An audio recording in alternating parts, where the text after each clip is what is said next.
Assalamualaikum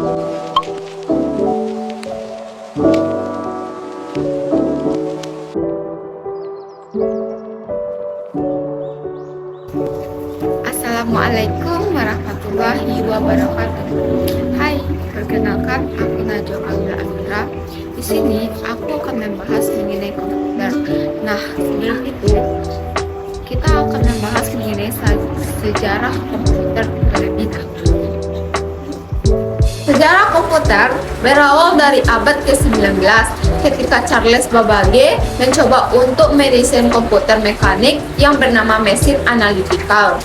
Desain ini menjadi basis kerangka desain komputer yang sekarang.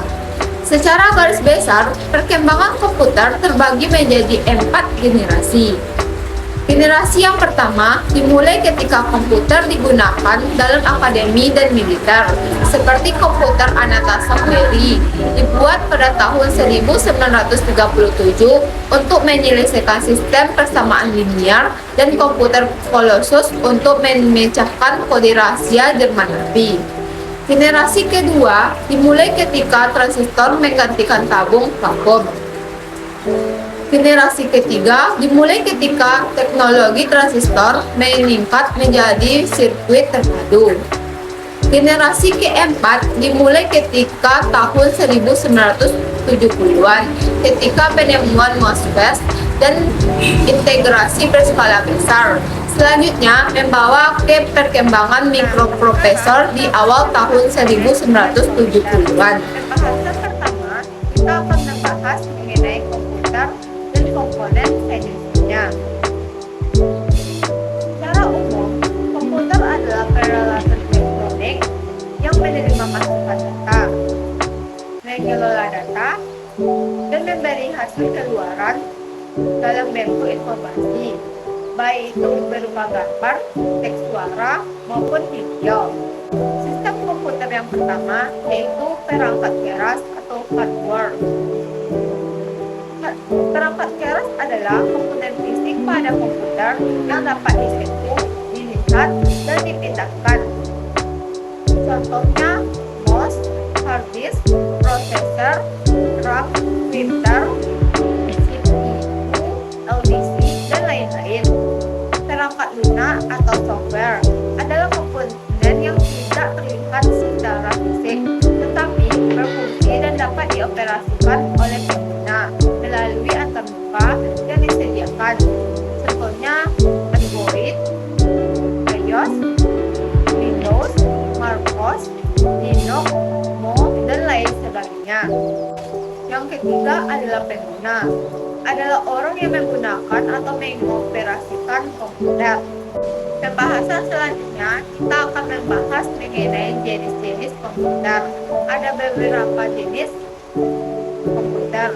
Jenis pertama yaitu mikrokomputer atau komputer mikro, merupakan komputer yang memiliki ukuran paling kecil dibandingkan dengan jenis komputer lainnya dan menggunakan mikroprosesor sebagai CPU untuk unit pemrosesan utama. Contohnya ultrabook, permainan konsol, telepon pintar atau HP, dan tablet. Jenis komputer selanjutnya adalah komputer personal atau PC. Personal komputer memiliki ukuran yang lebih besar dibandingkan dengan komputer mikro dan memiliki kemampuan penyimpanan dan pengolahan data yang lebih besar dibandingkan dengan komputer mikro dan dibuat untuk penggunaan personal.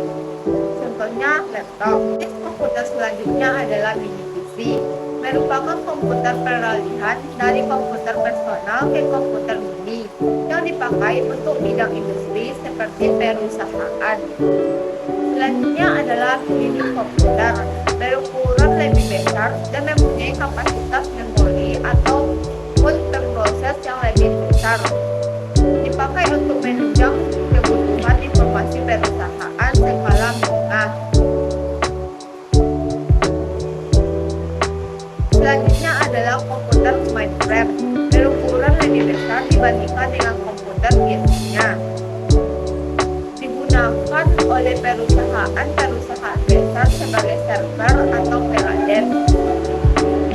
Jenis komputer selanjutnya adalah komputer superkomputer, memiliki ukuran yang paling besar dan memiliki kapasitas pengolahan data dan kinerja yang paling kuat. NASA menggunakan jenis komputer ini dalam peluncuran dan pengendalian pesawat dan roket. Pembahasan selanjutnya, kita akan membahas mengenai interaksi manusia dengan komputer. Yang pertama, berbasis GUI atau Graphical User Interface, merupakan antarmuka yang menggunakan menu grafis untuk memudahkan pengguna berinteraksi dengan komputer. Pengguna berinteraksi melalui ikon, menu, dialog dengan button dan teks, radio button, dan checkbox. Yang kedua, antarmuka berbasis perintah atau command line interface, merupakan tipe antarmuka melalui teks terminal. Pengguna menjalankan perintah dengan program di sistem operasi tersebut dengan cara mengetikkan baris-baris tertentu. Yang ketiga, melalui suara atau audio. Antarmuka menggunakan suara memungkinkan pengguna mengucapkan sesuatu dan hasilnya akan direkam dalam bentuk format audio. Selanjutnya melalui gambar atau video. Antarmuka menggunakan gambar hanya memungkinkan jika perangkat keras menyediakan kamera. Selanjutnya melalui berbagai piranti masukan lainnya. Pengguna dapat berinteraksi ke komputer melalui piranti masukan seperti keyboard, joystick, mouse, touchpad atau layar sentuh, keyboard visual, dan lain-lain sebagainya. Selanjutnya, kita akan membahas mengenai kolaborasi dalam sistem komputer. Perangkat keras berkolaborasi dengan perangkat lunak, aplikasi atau piranti lain melalui sistem operasi.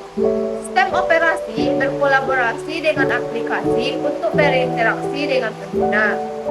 Sistem operasi adalah perangkat lunak, sistem yang mengolah perangkat keras komputer, sumber daya perangkat lunak, dan menyajikan layanan umum untuk program komputer. Contohnya Windows, Linux, MacOS, Android, iOS, dan lain-lain.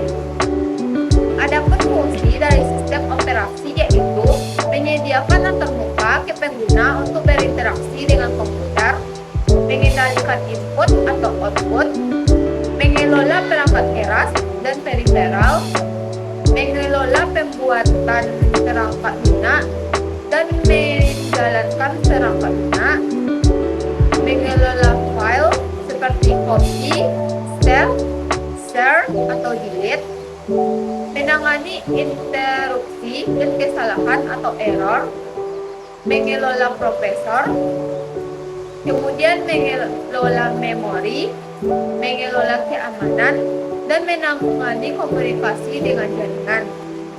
Nah, sampai di sini dulu